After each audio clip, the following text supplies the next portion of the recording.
extending this march through the balance sheet that we began a while ago. We're in the receivables chapter. It's chapter 9, and we got a bonus day or two because of the Thanksgiving holiday. We introduced you last week to the bad debts portion of this. This topic is the notes receivable and interest topic. I think it's the blue sheets. Yes, is that true? We're on the right page today? Yeah. Let me refresh your memory. If you were here last Monday, you heard me say that the problem with receivables, the problem with extending credit to customers at the cash register is that we know some customers aren't going to pay. And there are two solutions to this. One being this week's topic, notes receivable, or today's topic I should say, notes receivable and interest. The other, what are we going to do about it when we determine a particular customer's not going to pay, the uncollectible accounts portion.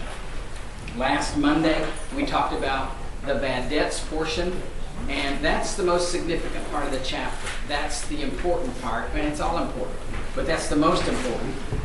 3 of your homework problems are on that topic. That's the video I recommended to you again. You want to see it if you weren't here. Today we're concentrating on this notes receivable and interest part, one of the solutions presented, and some other spillover when customers don't pay. So let's talk about one of the questions you ask me often. When you approach your homework problem, when you get into this, and when you see some of these decisions that you're having to make on your own, one of the questions that typically comes is, why notes instead of accounts receivable? Well, I've thought of several advantages of a note receivable excuse me, over an accounts receivable. First of all, traditionally, we've not charged interest on accounts receivable. If you get a customer to switch their account receivable to a note receivable, then you can start charging them interest. It represents a stronger legal claim. If you have to go to court to get the court's help in collecting this debt, then you're in more favor in the court if you have a note receivable instead of an account receivable. It's more liquid. Liquid's a term that you should know from way back in chapter 1. We learned that we would list assets on the balance sheet in their order of liquidity, how quickly they turn to cash. Well, if notes receivable is more liquid than accounts receivable, then we must be able to turn that to cash more readily than we can accounts receivable, and that's true. As a matter of fact, we probably could benefit from knowing a couple of vocabulary words. Remember, this is the language of business. This is how business talks. Here's a couple for you. They're in the chapter. If you sell your accounts receivable, that process is called factoring. If you sell your notes receivable, that process is called discounting. Now, the book seems to suggest that factoring is just not a very big deal, that it doesn't cost very much, that you can do it if you get in financial trouble. You can turn your accounts receivable into notes receivable by factoring them. That's not been my experience. For the amount of time that I was in public accounting, I had a couple of clients that were in financial condition where they would benefit from turning their accounts receivable into cash more quickly. They chose to factor them, and they took a huge hit. It was sometimes up to as much as 40% of that was a fee that they didn't get the money for. You got to be pretty desperate to take that big of a loss. You'd want to check into that. I decided then that it would be my desire that no business ever have to factor their receivables because of the hit that I experienced with my clients. Notes receivable, discounting a note receivable, is sometimes just borrowing the money but using the note receivable as collateral, and it's usually just the going rate of interest or perhaps slightly more than that. It's something that you can usually do in the business. Now, that doesn't directly affect our homework, but it's something that you might encounter in business, and it wouldn't hurt you to kind of know those terms. It would be good for you. There are a couple of areas in this chapter, this part of the chapter, that demand a certain level of preciseness from us. And one of those is calculating interest. You were supposed to know before you enrolled in the class, before you came to college, the formula for determining interest. If I ask you today, I hope you'd tell me principal times rate times time. the principal, the amount that you owe somebody else or the amount the other owes you. The rate of interest is an annual rate. If you want to know the interest for the entire period of time, for a whole year, you simply multiply principal times the rate. If you want to know the amount of interest for a shorter period of time than a year, then you also have to introduce the time portion of the formula. One more time, that rate expressed is traditionally an annual rate. We need to talk about some variations that we might encounter because of the time factor and expressing that as a portion of the year. There are some rules that we're going to carry out based on how we would count and how we would determine these due dates and the interest between those periods of time. The government uses the actual number of days in a year, but most financial institutions, long before computers existed, realized that many of their calculations came out better when they assumed 360 days in a year instead of the actual number 365. And we could undo that tradition now. We've got computers enough that could calculate these amounts very easily using the actual number of days in the year. But as far as I know, this tradition is still very deeply in the financial institutions. They assume 360 days in a year, and that's the way we're going to do it in class, and that's the way you're expected to do it in your homework. So we need to make up a fraction for the time portion of the formula. In the principal times rate times time formula, we need to be able to express time as a portion of time less than a year. One of the things I'd like to spend maybe 5 minutes or less on, we spent an entire class period on when I was a college student, something called the 6% 60-day method. You see, we had no solar-powered calculators. The best engineering students could do was wear a slide rule on their belt and have it hang almost to their ankles sometimes, especially if you were short like me. When I went to work in public accounting, the adding machine on my desk was about this wide, about this deep, about this thick, probably weighed 40 pounds, and it would only add or subtract. Did you hear me? Yes, you're very dependent on your solar-powered calculator or your phone for your calculations, but what if your battery's dead? Would your brain work?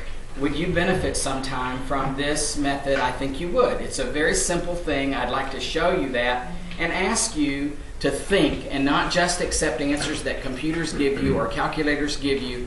They could be flawed. I'm asking you to always apply reason to your answer. Look at the number and see if it's reasonable. And here's a tool that you could use to help you determine reasonableness. I'd like to tell you that if you were to calculate the interest on $844 at 6% for 60 days, if we were to race, I'd win because I made up the problem and because I recalculated in my head just now while I was talking. Let me show you how to do that. If it's exactly 6% and exactly 60 days, then we simply point the decimal place over 2 places. The interest on $844 at 6% for 60 days is $8.44. Isn't that a nice little trick? Yes? If you happen onto exactly 6% for 60 days. Now, I've taught this lesson in a room where the going interest rate was 18%, and they almost laughed me out of the room. The interest rate right now is closer to 6% than it has been in years. This is much more reasonable for us to use just the way it is. But we've got sense enough in our brain, with no calculator, to calculate some obvious derivatives from this. Let me see if I can challenge you to not get out your calculator, to only use your brain, and to see if you understand the relationship here well enough to tell me what the interest on $844 at 6% for 30 days would be. Could I have a willing volunteer? What'd you get, Ryan? 422. 422 you got how? Because it's half equals 30. If the time period is halved, and that's essentially what just happened. It used to be 60 days, now it's 30 days, then the interest would be half as much, $4.22. If you're with me right this minute, say yes. Yes. Try one more, and then we'll quit and move to something else. Try 12% for 60 days. $844 times 12% for 60 days. Matthew, is that a volunteer hand? Yes. Go. 1688. 1688, you determine how. Because it's double the time. If Double the interest. If it used to be 6%, if the rule, the principle we're learning here is 6% 60-day method, and you have twice as much interest, then your answer ought to be twice as much, Matthew. Way to go. Who's with Matthew and me? Put your hand up. Good. Now, I challenge you to find an opportunity this week to try to do that, to try to use it in some way. If it were 9%, you could do it. If it were 90 days, you might be able to figure it out. I'm not going to do 7% or 11% or 71 days. There's some of these I'm not going to try. I'm just going to use my calculator, okay? But even on ones where you're using your calculator, if there was something that you could do to calculate in your head too, so that you knew a reasonable answer and you looked at your calculator, it would either give you confidence about your answer or think, I'm not so sure about that. I think I'll do that again and punch it in again. There are a couple of areas where there is just one answer. We have to get exactly the right answer. And interest is one of those. We should be able to get the same number right on the nose. We also have the obligation in this set of the chapter, this part of the chapter, is to determine the exact due date of a note. The due date of a note is not the day before or the day after. There can only be one due date of a note. And I know it seems like a simple process to you, but I would like to help you with some techniques to help you be careful and increase the chance that you would get it right all the time. One of the things we need to know is how many days there are in a month. And there are a couple of ways to determine or remember that. One of them I call the poem method. Some people in here know it. Who thinks you do? I see no hands. I can't believe it. One maybe. What are grandmothers teaching their grandchildren when they bounce them on their knees these days? I just haven't said the right thing. When I start saying it, at least a third of you are going to recognize this and join in. Could I see a show of hands that talks, a little poem, nursery rhyme kind of thing, that talks about the days in the month? Come on, one more time. I see 2, 3. Oh my word. Okay, y'all got to talk loud so they know I didn't make it up, okay? Here we go. 30 days hath September, April, June, and November. Who's heard it? Hands up. I didn't get a third of you, but I got a few more. Let's try one more time. Could we start with the premise that the months have 31 days in them? Let's start there. Let's just say, all the months have 30 days. And then ask the question, are there any exceptions? Yes. Here are some. Name them with me. 30 days hath September, April, June, and November. All the rest have 31 except February. It's always an exception, and we always assume a non-leap year unless the problem states otherwise. Did we find out what we wanted to know? Yes or no? All the months have 31 days except these. Name them with me again. Come on, speak up. 30 days hath September, April, June, and November, and we all know about February. There's another way to remember how to do this, and I call it the knuckle method. Some of you knuckleheads in here know how to do this one. I'm inviting you to play along with me. Would you take your left fist and put it out in front of you about chin high? If you don't participate right this minute, I know your name and I'll try to embarrass you before the semester's over. What can I do to threaten you any more than that? Let's use our knuckles to determine the number of days in a month. And it starts with your index finger on your first knuckle, say January. January. And fall down in this little valley and say February. February. And this big knuckle is March. Now fall down in a valley and say April. Your ring finger is May. The next valley is June. You're on your your little finger's knuckle and say July. Now stay right there and tap it again. Say August. Come back toward your face. September, October, November, December. Where'd you wind up? Your biggest knuckle? Yes. Yes or no? Yes. Who knows the key to this? Somebody raise your hand and tell me. Ryan?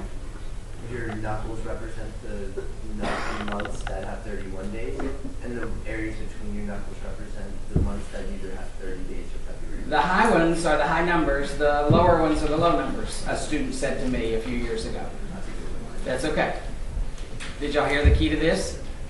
So I'm bringing my video camera to class during the final exam, hoping that all of you will get to this question about the same time, and I'm going to take a video of you doing this all together, and I'm submitting it, and I'm winning the big prize, and I'm not going to share the money. What? That's all right. That's the way it is. You need to know the number of days in a month as a life skill, and you don't need to rely on your cell phone or a calendar to do it. There are a couple of ways that you could remember the number of days in a month. Now, there are a couple of sets of rules that we need to know to invoke here, to know how they work.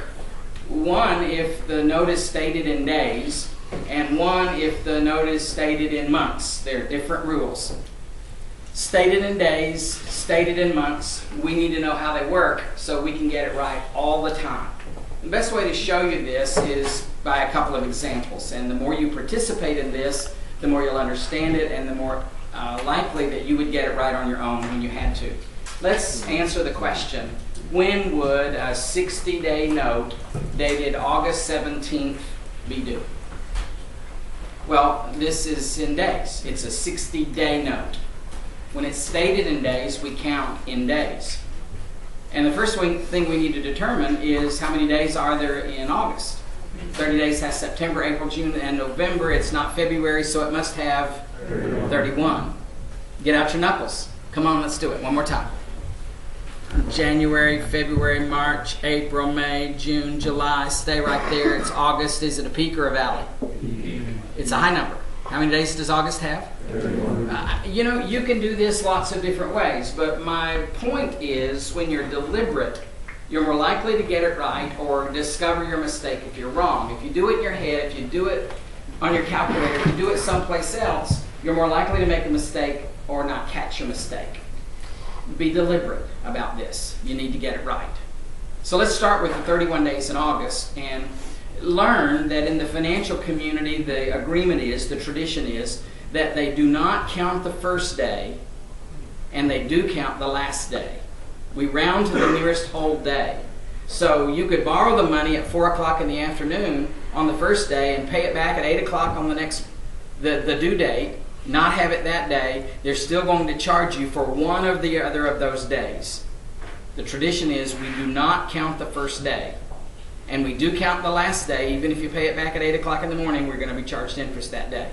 So let's apply that to this situation. The note was dated August the 17th.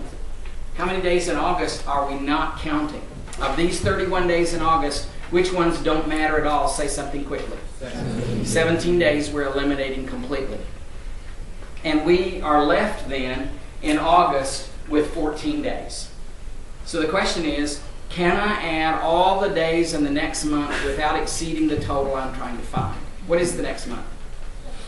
September. How many days in September? 30 days in September. Can I add 30 to this without exceeding the total 60? Yes or no? Yes. Let's do it. Let's add the next month and get our total up to 44 and ask the same question. Can I add all the days in the next month without exceeding the total? No. The next month is October. how many days in October? 31. 31. If I added all 31, I'd go over the maximum. Then I change my strategy a bit. I'm concerned with my goal. My goal is to count 60 days. And the question of you is, how many days do I need to get to the 60 total? 60 minus 44 is, everybody said, the due date of the note must be October the 16th, right on the nose. It's not the 15th, it's not the 17th. There can only be one due date. I hope you saw that. You could practice some. We might do some others. What about if the note is stated in months? It might say a 3-month note, or a 2-month note, or a 6-month note. If it's stated in months, then the rule is the due date of the note is the same day of the month, that many months from now. The same day of the month. Say it. Same day of the month. It's due on the same day of the month. If it's stated in days, you count in days. If it's stated in months, you count in months. Let's talk about a 2-month note dated August 17th. A minute ago, it was a 60-day note. We counted in days. This time it's a 2-month note. A 2-month note dated August 17th is due October 17th this time, on the same day of the month, 2 months later. Do you understand the point I'm making? Yes or no? Yes. There could be a problem with this. We could have some end of month problems because of not all the months having the right number of days in them. So let's consider an exception to the rule, same day of the month. Now, never invoke the exception to this rule if the rule works. Only use the exception if needed. The exception is last day of the month. If the month in which it's falling due doesn't have that same day, it's a shorter month, then the rule is, the exception to the rule is last day of the month. So let's see how you respond to this challenge. Let's do another. Let's say a 2-month note, oops, that's the one we just did. A 3-month note dated November the 30th. A 3-month note dated November the 30th. Come on, name me some possibilities here. Think multiple choice with me. Let's not be so concerned about giving the right answer first as we are just coming up with 4 or 5 good choices. I'm thinking multiple choice. Name me some. March 1st is a good choice. Come on, top. Don't say no. We're brainstorming here. That's a violation of the main rule in brainstorming. I want 5 good choices. March 1st. February 28th. February 28th is a good choice. Name me a good choice. February 29th. February 29th is a good choice. Name me another. How about February 30th? That's a good choice.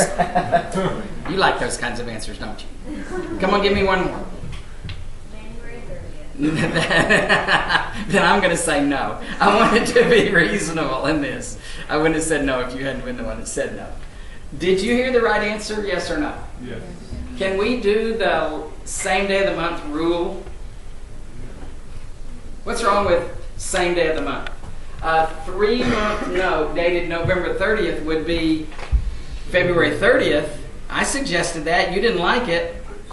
Even in a leap year, there will never be a February 30th. Agree or don't? That's not a good answer. So what are we going to do if the month in which it falls due doesn't have the date that it needs to follow this rule? What's the rule? Exception?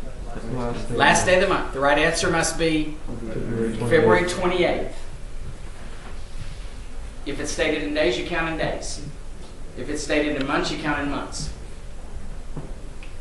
Try one more. A 3-month note dated April 30th. I'm going to give you about 3 seconds to think. And say. July 30th. It was intended to be a trick. To get some of you to say July 31st. To invoke the exception when there was no need to invoke the exception, the rule worked. What's the rule? Come on, speak up. Same day. Same day of the month. Same day of the month would be July the 30th. Don't fall for tricks. Be careful. Get it right. There can only be one due date of a note. There's a handout on the end of your row. If you would pass them down the row real quickly, I'm substituting that sheet of paper that's coming down your row for the example that's in the note-taking guide. If you wanted to work this one on your own, there's probably a solution someplace on the web where you could do that, and it would be good practice. I've decided to modify it a bit, and I even said in the heading of this that it was that exercise, I think it was 9-10, that was the inspiration for this. I made a few little modifications and want to work this with you. Carol? Do we just assume it's not a leap year when it comes? I believe I said that. Okay. Could I have a witness that I said it was what we did with leap year, yes or no? Yeah, you always assume it's a non-leap year unless you're specifically told that. While your handout's coming down your row, would you read this with me? it says our company has the following transactions related to notes receivable during the year. There are 1, 2, 3, 4, 5 transactions here. The instructions are to journalize the transactions and to record the collection of the note. If we get to that, that'll be great. If we don't get to that, you can look at the book. I want to talk about these entries and see what we could learn from them. Does everybody have a handout at this point? Were there enough? I duplicated enough, there should be. Everybody have a handout, yes? Good. So let's read the first one. August 1st, sold merchandise to Max on account, $4,000. Could I have a volunteer in the room to record me this entry, please? I need a handout quickly. By the way, 100% of you should know this entry. We've made it on many occasions. I even threaten sometimes to fail you in the class if you can't make this entry. Matthew, make me an entry. I'm just thinking how seriously I wish I could do that. $4,000, you would debit to accounts receivable, then credit $4,000 to sales. Debit, accounts receivable, and credit sales ranks where in terms of our favorite entries in this business, Matthew? I don't think that answer's in your note-taking guide. I don't understand what you're asking. This entry in the life of our business ranks where in terms of it being our favorite entry? Is this like in 100th place? This is first place. Thus the reason I think everybody ought to know how to make this entry before you pass this course, yes? Is that too much to ask? Read the mission statement of your business again. We're in business to sell goods. Here's an opportunity. Debit, accounts receivable, credit sales would also debit cost of goods sold and credit inventory. But since that's not part of this, I didn't want to write it down and confuse us. I'm just trying to focus on the important things about receivables. Sold goods to Max on account. Loan $15,000 to Javier on a 6-month, 12% note. Let me just be a little facetious here. I'm following the text example and asking the question, who's Javier? Maybe you don't fully understand the question yet. Who's Javier and what does he know about us? Y'all don't get it yet.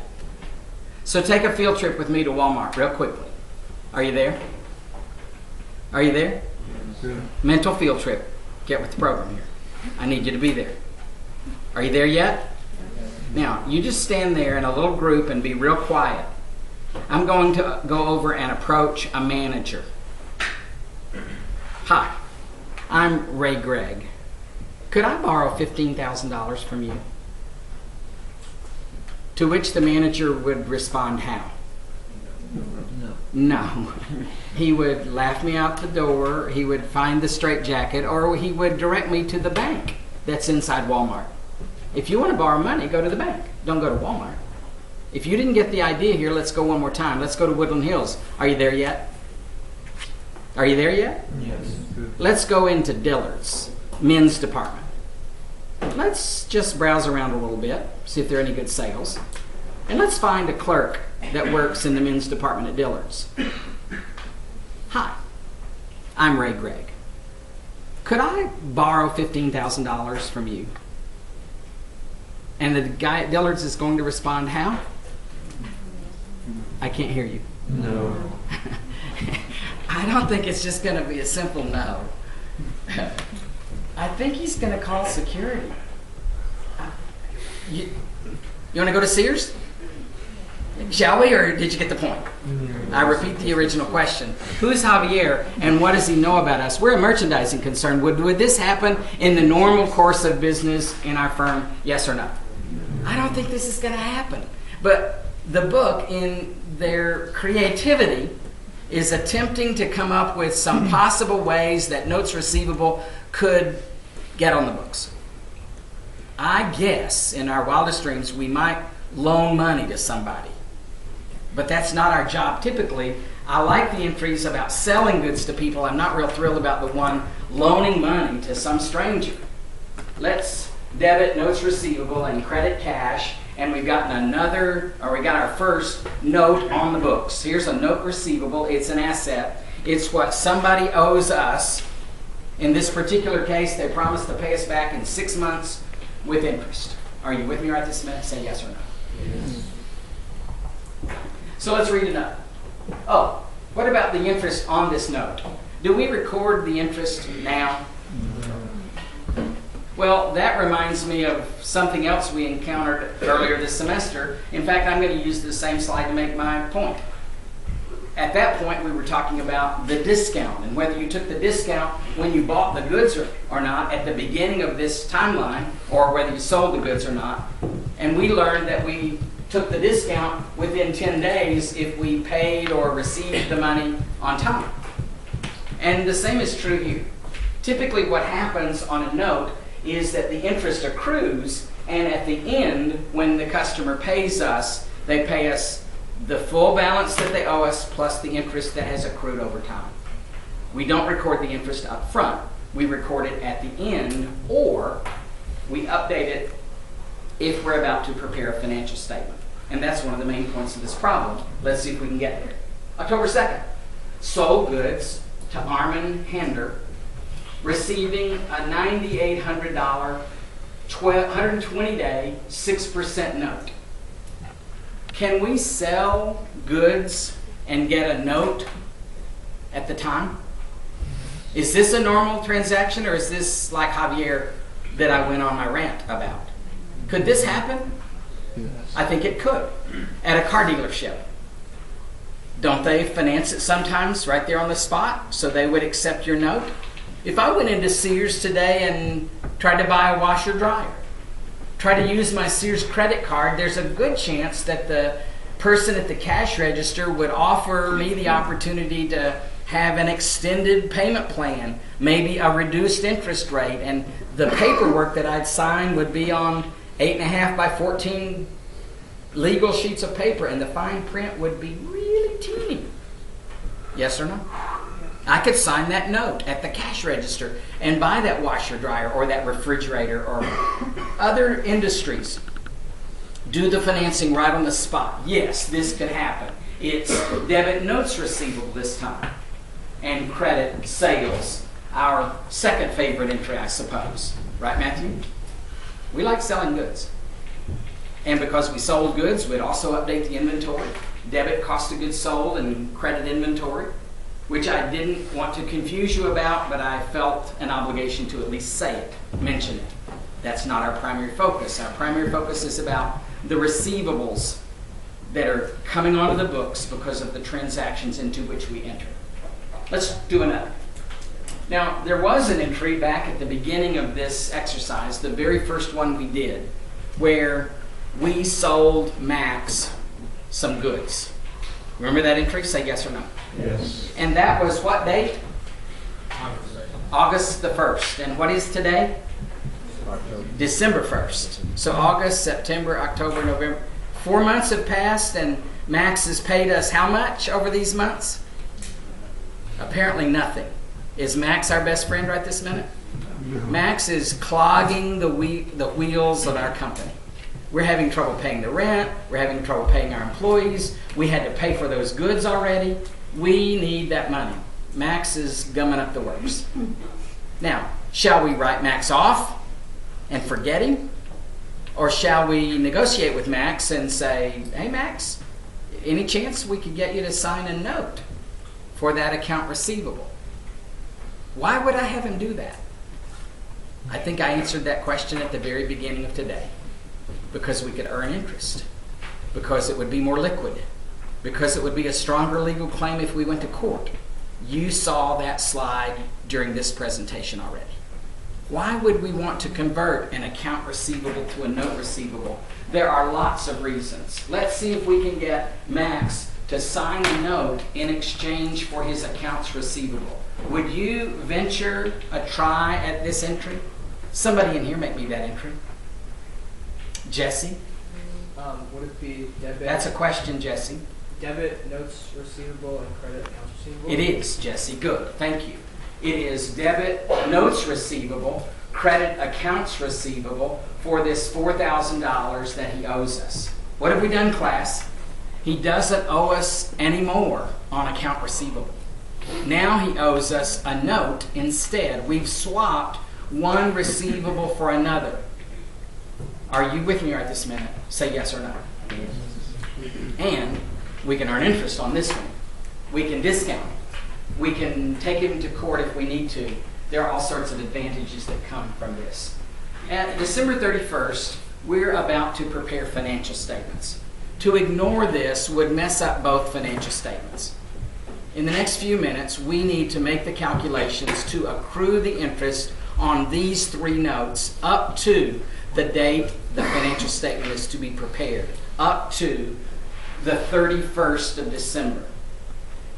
Refer you back, if you've got your note-taking guide with you, you could look back to chapter 3. I think it was a blue sheet as well, where the decision tree for accruals and deferrals was.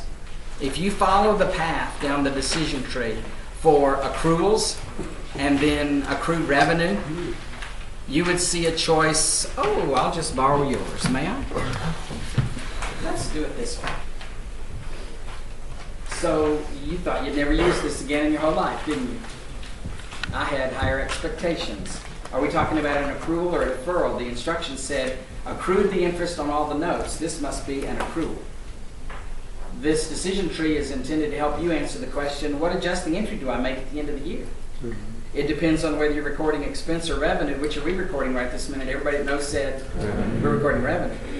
And the decision tree says generically, debit and asset, credit revenue.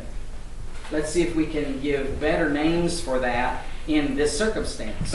How about debit interest receivable, credit interest revenue? Credit interest receivable, debit interest receivable, credit interest revenue. Some of you, had we not had that conversation, had you tried to do your homework on your own, would have debited notes receivable. And the note is already written out on that 8.5 by 14 sheet of paper in the fine print, remember? The amount on the note is $4,000 still. He doesn't owe us more on the note. He owes us interest because of the note. Do you understand what I just said? It's not debit notes receivable, it's debit interest receivable. That's what we're accruing. And we've earned interest every day that's passed. We need to make this entry for the amount we have earned. And that's our job, to try to figure that out in the next few minutes. So, the amount of this entry is the challenge here. I'd like to kind of draw you pictures of each of the notes, and for us to gather up the facts if we could. What you may want to do is use the sidebar here to calculate the amount of interest beside each of these notes based on what you're about to see on the screen. That was my intent in the way I duplicated this. One of the notes started on August 31st. This was the one where Javier borrowed $15,000 from us. So this red line is the timeline, supposedly to depict this 6-month period of time. Every day that passes, we're earning some interest. It's earning interest at 12% over that entire 6-month period. Then we sold goods to someone, getting a note receivable for it. I think that transaction was October the 2nd. That transaction was for a $9,800 sale of merchandise. They signed a 120-day note at 8% at the time we sold them those goods. And then we got Max to swap his delinquent accounts receivable for a note receivable. I think that happened December the 1st. Was that the date? Yes? And that note was for $4,000. It was a 90-day note. It was earning 9%. So here's sort of a representation of those, and a reminder that the formula for determining interest is principal times rate times time. For each of these notes, I've described the principal and the rate. Now we need to go back through them and talk about the time. Tyler? Why would Max want to change it from accounts receivable to a note? Because, why would Max want to? Right. To protect his credit rating, to get along with us, to buy things from us in the future, so that we wouldn't write him off and get mad at him. He wants to be happy about this too. We're trying to both be happy. Okay? It was a good question. So, this is true about these three notes and sort of a representation of the time period they're covering. But the problem here, or the challenge here, it's not a problem, it's a challenge, is that these notes are being interrupted with December the 31st. We're about to prepare financial statements. So our task is to accrue the interest from here to 12/31, from here to 12/31, and from here to 12/31. We already know about the face amount of the note, the principal. We already know about the rate. I've recounted that for you. What we need to do now is establish the time period. So this one is $15,000 at 12% for some time period. If this note was stated in days, we count in days. If this note is stated in months, we count in months. How is it originally stated to us? In months. It was a 6-month note. If it's stated in months, we count in months. Help me describe the time period from August 31st to December 30th. That would be all of September, all of October, all of November, all of December, yes or no? Yes. 4 months.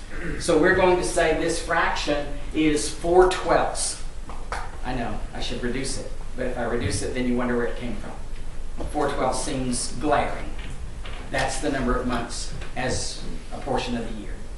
So the formula, principal times rate times time, is 15,000 times 12% times 4/12. We're going to calculate that in just a minute. If you want to get a head start, feel free. The second note was $9,800 for 6% for some time period between October the 2nd and December 31st. And it depends on how we count. Was that note originally in days or months? Say something to me. It was how many days? It was a 120-day note. That's this entire period. I don't want to know the whole entire period. I just want to know this portion. But the point was, it was stated in days, so we count in days. Starting with October. How many days in October? How many days are we not counting in October? We're not counting 2. And then we're going to count all of November. How many? And all of December. How many? So the formula would be October, November, and December. I got 90 days. I need an auditor. Now, we finished the formula. Principal times rate times time. Principal was $9,800. The rate was 6%. The time period for this period of time, just for the accrual, is 93/60ths. And we're going to come back and calculate that in a second. If you want to have that number ready for me, it'd be great. The third note was this short period of time, the month of December. It was a $4,000 9% note. We need to work on the time portion of this. How was that note originally described? Was it written in months or days? Say something. It was how many days to start with? 90. The whole period, the whole red line is to depict 90 days. I don't want to know the whole amount. I just want to know this portion. How many days in December am I counting? Technically, it's 31 minus 1. It's 30 days that we're counting in December. I don't count the first day. I do count the last day. Principal times rate times time. 4,000 times the interest rate, 9%, times the fraction, 33/60ths days, would be the amount of interest that has accrued on that one. Let's make the calculations. Who's got me? Oops, never mind. 15,000 times 12% times 4/12, I got $600. I could use an auditor. And the second one was 9,800 times 6% times 93/60ths. I got 147. Did you? Yeah. If you're just watching, you're not learning this much. You should have gotten out your calculator long ago and experienced it. You would have learned a lot more. The third note was $4,000 times 9%, was it? For 33/60ths, we could use 6% 60-day method on that one. In the interest of time, I'm moving on. I got $30. I need an auditor. This sum,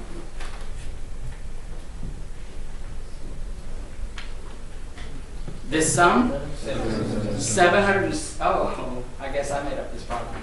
$777 is the amount of the journal entry that we were attempting to make a minute ago.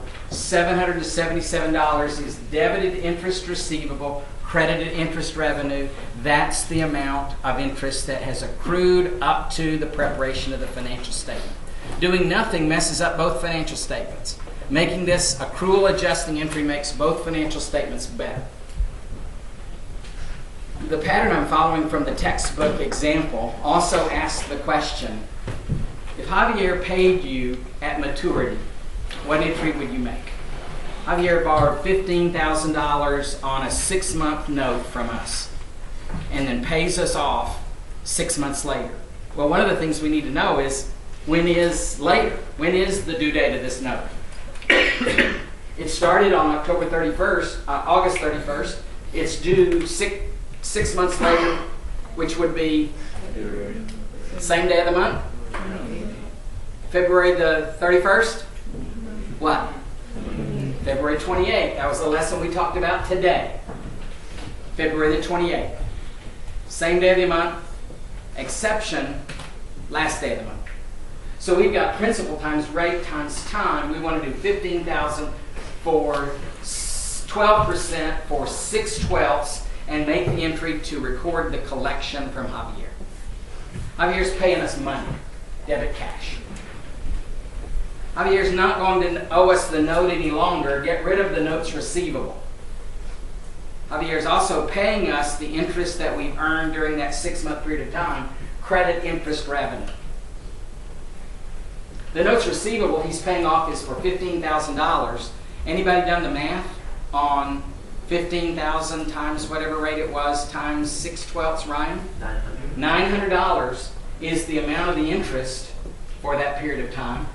We need to credit interest revenue with $900 the whole 6 months and debit cash for the $15,900 that he paid us.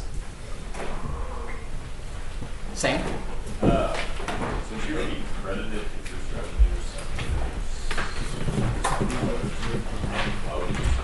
Sam has asked a very good question, and I knew the answer, and I started to explain it and knew I was on a time period, but Sam is thinking, and I'm glad. Sam wonders if we didn't record interest revenue twice. And I didn't mention, but it is my practice to make reversing entries. If we reverse that on January 1st, which is a choice, back in the reversing entries chapter we said it's optional but strongly recommended. If we reverse that entry, then we could make this normal entry now and the balance would come out right. That was good thinking, Sam. Way to go. Ryan, was your hand up?